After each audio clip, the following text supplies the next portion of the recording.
vast Atlantic Ocean holds secrets that deep water never reveals to the living.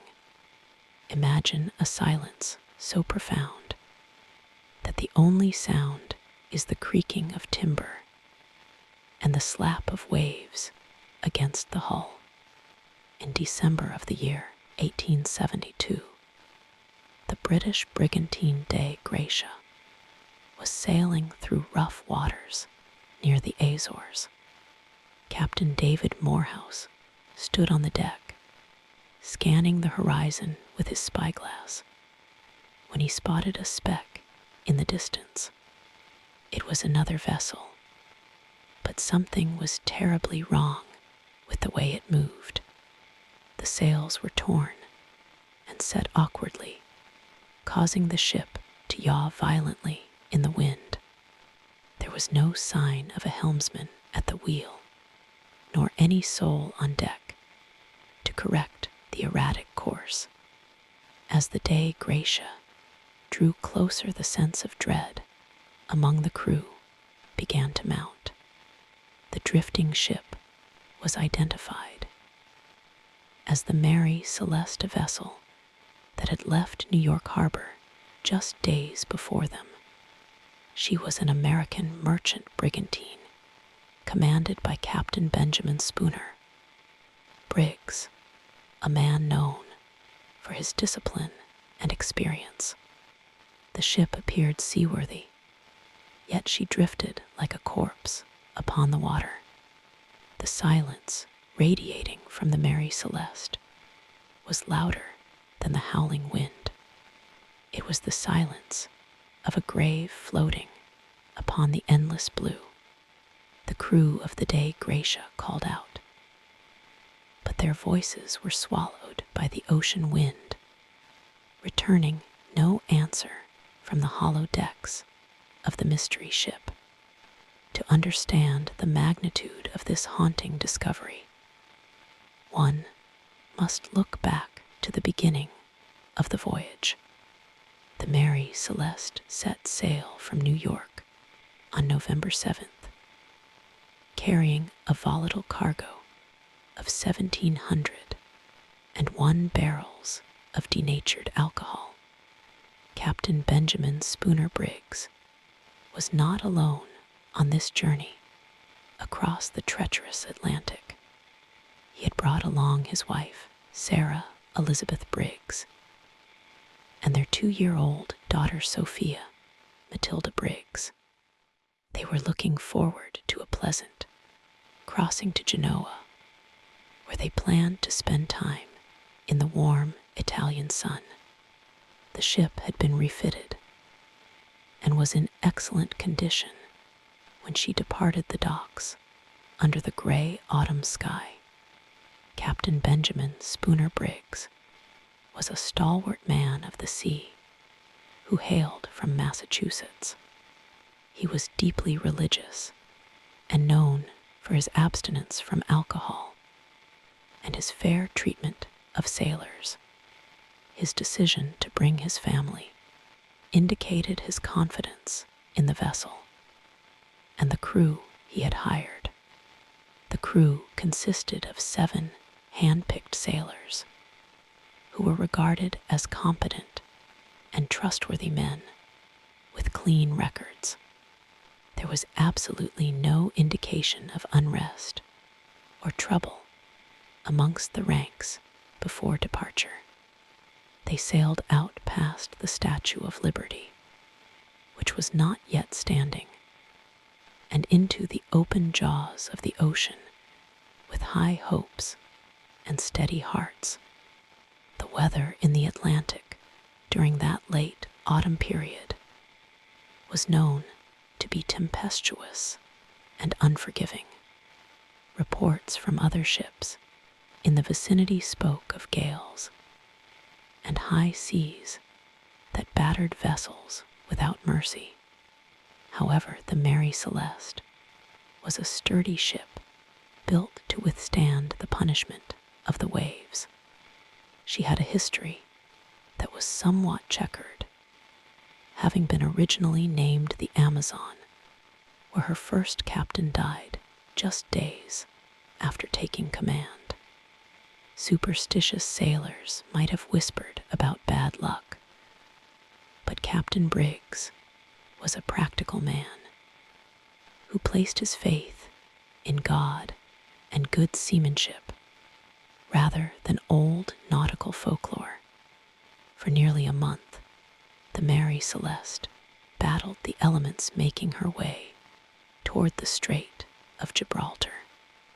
Back on the Dei Gratia, Captain David Morehouse was puzzled by the erratic behavior of the ship ahead of him.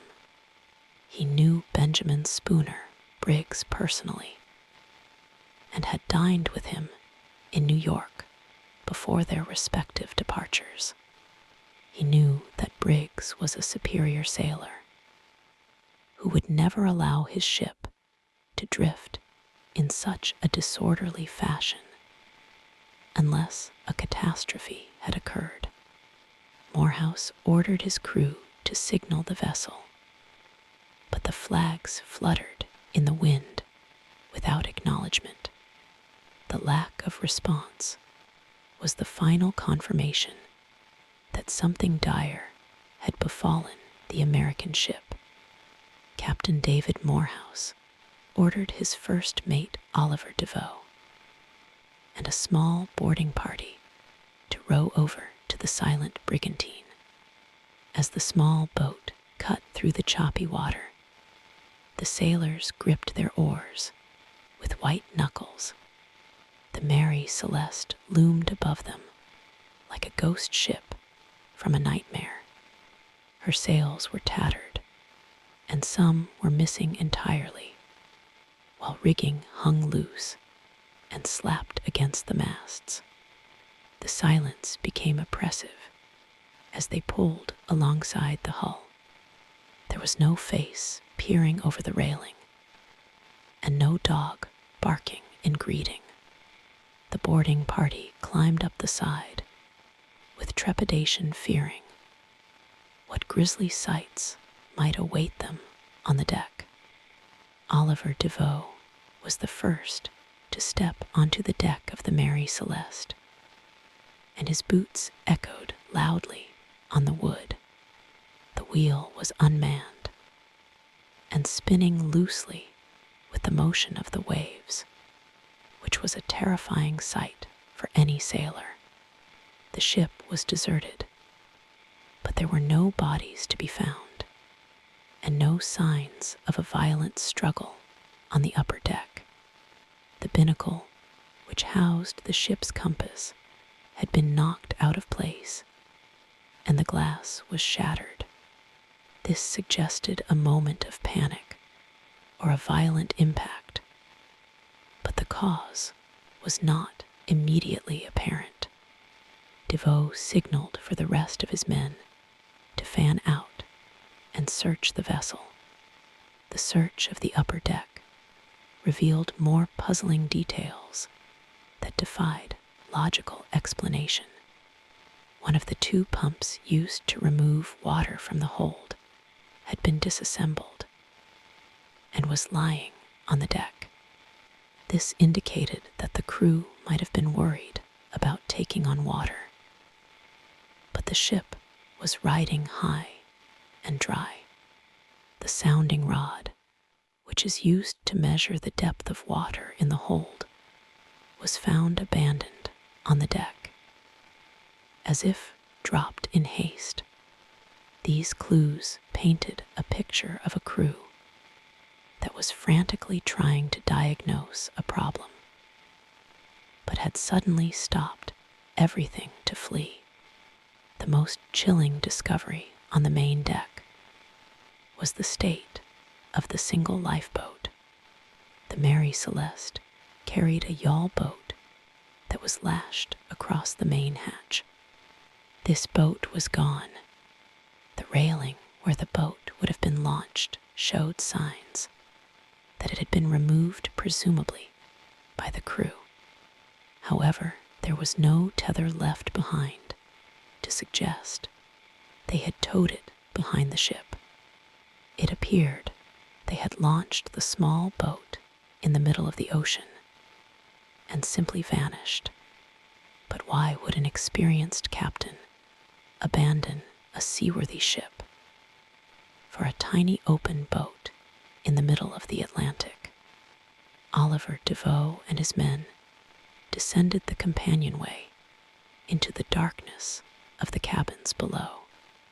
The air inside was damp and stale, carrying the scent of unresolved mystery.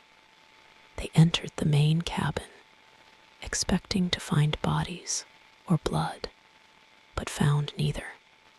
The scene before them was arguably more disturbing because of its normalcy.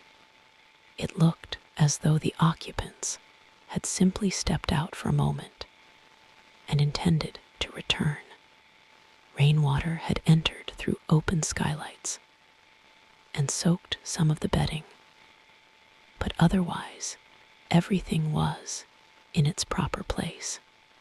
The orderliness of the room made the absence of life feel incredibly heavy. In the cabin of Captain Benjamin Spooner Briggs, the search party found personal items that had been left behind. A sword in its sheath was found under the bed, but it showed no signs of having been used in combat. The captain's books and instruments were still there, including his chronometer, which was a valuable tool. No captain would willingly leave.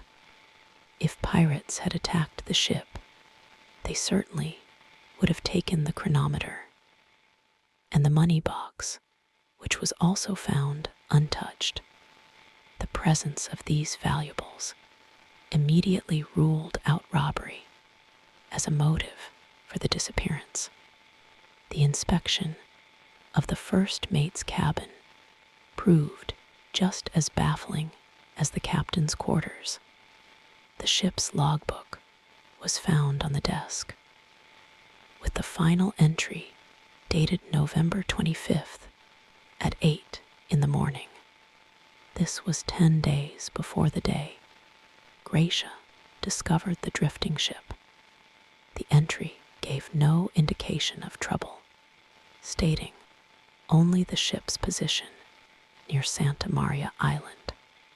If the crew had abandoned ship on that date, they had done so more than 300 miles away from where the vessel was found.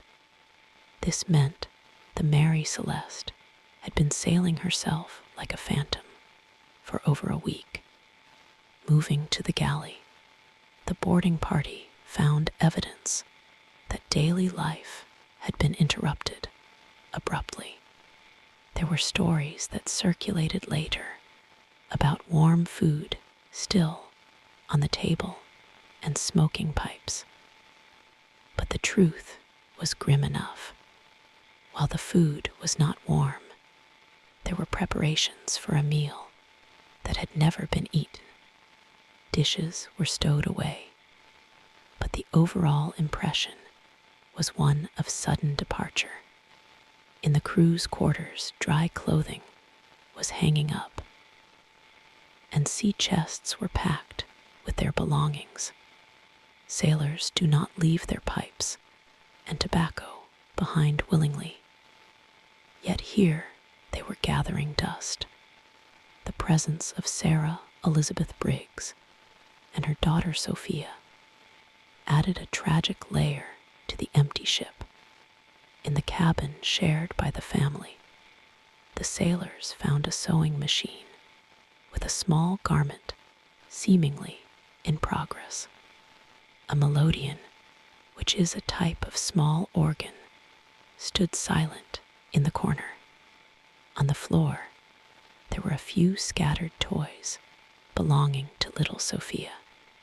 The image of a child playing on the floor, only to be snatched away by the unknown, was heartbreaking.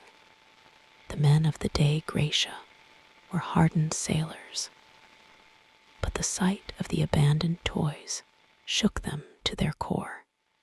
Oliver Deveau continued his inspection by checking the cargo hold of the Mary Celeste.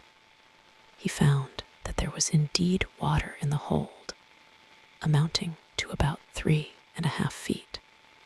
While this was a significant amount, it was certainly not enough to sink a ship of that size. The pumps were in working order and could have easily cleared the water had the crew remained. The cargo of alcohol barrels appeared mostly intact, although upon closer inspection, it was discovered that 9 barrels were empty. This detail would later become a focal point for many theories regarding the fate of the crew. The condition of the ship defied every explanation that the sailors could conjure up. There was no fire damage and no charred wood to suggest an explosion. The masts and spars were sound enough to carry sail. The hull was solid, and there were no leaks that could not be managed. The ship was sailing on a starboard tack when she was abandoned, which meant she was moving away from the nearest land. Why would Captain Benjamin Briggs, a man with a wife and child on board, order an evacuation into a small boat hundreds of miles from safety? As the boarding party returned to the deck, the sun began to dip lower, casting long shadows across the empty planks. The atmosphere on the Mary Celeste was thick with a supernatural dread. It felt as though the ship itself was watching them, guarding the secret of what had happened. The wind whistling through the rigging sounded like the whispers of the missing crew. Oliver Deveau reported back to Captain Morehouse that the ship was fit to sail, but completely abandoned. They decided to split the crew of the Dei Gratia and sail the ghost ship to Gibraltar to claim the salvage rights. The journey to Gibraltar was a terrifying ordeal for the men assigned to the Mary Celeste. They were few in number and had to work double shifts to keep the brigantine moving. At night, the creaking of the ship sounded like footsteps pacing the deck. Every shadow seemed to hide a lurking presence. The men slept with one eye open, fearing that whatever had taken the original crew might return for them. They spoke in hushed tones, afraid to disturb the spirits that they felt lingered in the dark corners of the cabins. Upon arrival in Gibraltar, the mystery of the Mary Celeste deepened rather than resolving. The British Vice Admiralty Court launched an immediate inquiry into the incident. The Attorney General of Gibraltar, Frederick Solly Flood, was a man of suspicious nature who immediately suspected foul play. He found it impossible to believe that a seaworthy ship could be abandoned without a sinister cause. He openly accused the crew of the Dei Gratia of treachery, suggesting they might have murdered the crew of the Mary Celeste to claim the salvage reward.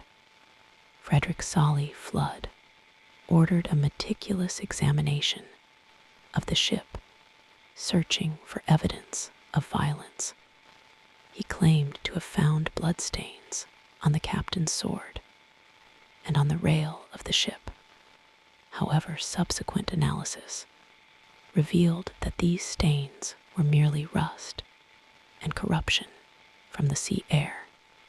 Flood also scrutinized the cut on the bow of the ship, claiming it was evidence of a collision, but it was determined to be normal wear and tear, despite his best efforts to pin a crime on the salvagers. There was simply no evidence to support his wild theories. The inquiry dragged on for months, casting a dark cloud over the reputations of the men from the Dei Gratia. They were treated as suspects rather than heroes who had recovered a lost vessel. Captain Morehouse was indignant at the accusations, but he could offer no alternative explanation. The logbook ended abruptly, and the mute ship offered no defense. The public imagination ran wild with stories of mutiny piracy and sea monsters filling the newspapers. The Mary Celeste became a household name synonymous with the unexplained and the terrifying.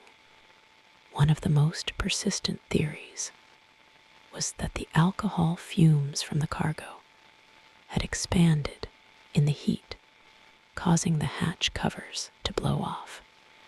Fearing an imminent explosion, Captain Briggs might have ordered everyone into the lifeboat to wait at a safe distance. The theory suggests that the tow line connecting the boat to the ship snapped in the rough seas, leaving the family and crew drifting helplessly while the Mary Celeste sailed away. This tragic image of the family watching their salvation disappear over the horizon is perhaps the most heartbreaking of all possibilities. Another theory suggested a mutiny by the crew against Captain Briggs, perhaps induced by a drunken rage after breaking into the cargo. However, the crew had good records, and the alcohol was denatured, making it poisonous to drink. Furthermore, there were no signs of a struggle in the cabin, and the captain's sword was clean. If a mutiny had occurred, the mutineers would likely have taken the ship, or at least the valuables. Instead, everything of worth was left behind, suggesting that the departure was a unified decision born of panic. More fantastical theories emerged involving sea monsters or giant squids attacking the ship. While the ocean is home to massive creatures, it is unlikely a squid could pluck 10 people from a ship without leaving significant damage. Others spoke of a waterspout or a sudden seismic event that terrified the crew into abandoning ship. Some even whispered of paranormal intervention, suggesting that the ship had sailed through a cursed patch of ocean where the veil between worlds was thin. These stories only added to the legend of the ghost ship. Eventually, the court could find no evidence of foul play by the crew of the Dei Gratia and awarded them a salvage payment. However, the amount was significantly lower than expected, reflecting the lingering suspicion of the authorities. The Mary Celeste was released and eventually returned to her owners, but she was forever marked as a pariah. Sailors are a superstitious lot, and few wanted to sign on to a ship that had lost her entire crew without a trace. She was seen as a cursed vessel, a bad omen floating on the tide. The later history of the Mary Celeste was as grim as her famous voyage. Her owners struggled to make a profit as freight rates for the cursed ship dropped. She changed hands multiple times, with each new owner hoping to break the streak of bad luck. Tragically, one of her subsequent captains committed suicide, and another died prematurely, adding to the death toll associated with the vessel. It seemed as though the dark energy that had consumed the Briggs family and their crew had seeped into the very timbers of the ship. In 1885, the Mary Celeste met her final end in a manner that was both ignoble and criminal.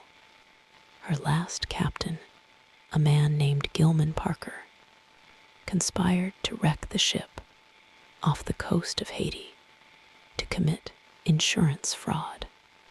He drove her onto the Rochelewa Reef, where she stuck fast and began to break apart. Even in her death, the Mary Celeste was surrounded by crime and deception. The fraud was discovered, and Captain Parker was ruined, dying in disgrace shortly after. The ship that had baffled the world was left to rot in the Caribbean sun. Today, the wreck of the Mary Celeste is gone, swallowed by the coral and the shifting sands, but the mystery remains as potent as ever. What happened in those final moments aboard the brigantine remains a blank page in history. Did little Sophia cry as she was lowered into the lifeboat? Did Sarah Briggs look back at her home on the waves with regret? Did Captain Briggs realize his fatal mistake as the rope snapped? The ocean has kept these secrets for over a century and shows no sign of releasing them. The story of the Mary Celeste is not just a maritime mystery. It is a psychological ghost story that haunts us. It taps into our deepest fears of isolation and the unknown. It reminds us that no matter how prepared we are, or how sturdy our vessels, the sea is a chaotic force that can erase us in an instant. The image of the empty ship sailing under full canvas, with breakfast on the table and toys on the floor, is a permanent fixture in the gallery of human horrors. There are nights when sailors in the mid-Atlantic still claim to see a brigantine sailing through the mist. They say she moves strangely, yawing in the wind with torn sails. They say if you listen closely over the roar of the waves, you can hear the faint sound of a child crying, or the notes of a melodeon drifting on the breeze. Whether these are tricks of the mind or true echoes of the past, no one can say. The ocean is a vast graveyard, and the Mary Celeste is its most famous tombstone. The fate of Benjamin Briggs, his wife, Sarah, his daughter, Sophia, and the 7 crewmen is a narrative that ends in silence. They did not die in battle, nor did they succumb to disease in a way that left a record. They simply stepped off the edge of the world. They vanished into a void, leaving behind a stage set for a play that had finished without an audience. Their disappearance is a chilling reminder of the fragility of human life against the backdrop of the eternal, indifferent nature. As we look back on the legend of the Mary Celeste, we are left with a lingering dread that defies logic. The empty decks serve as a mirror for our own anxieties about abandonment, and the unseen forces that govern our fate. The ship may be gone, but the questions she posed remain unanswered.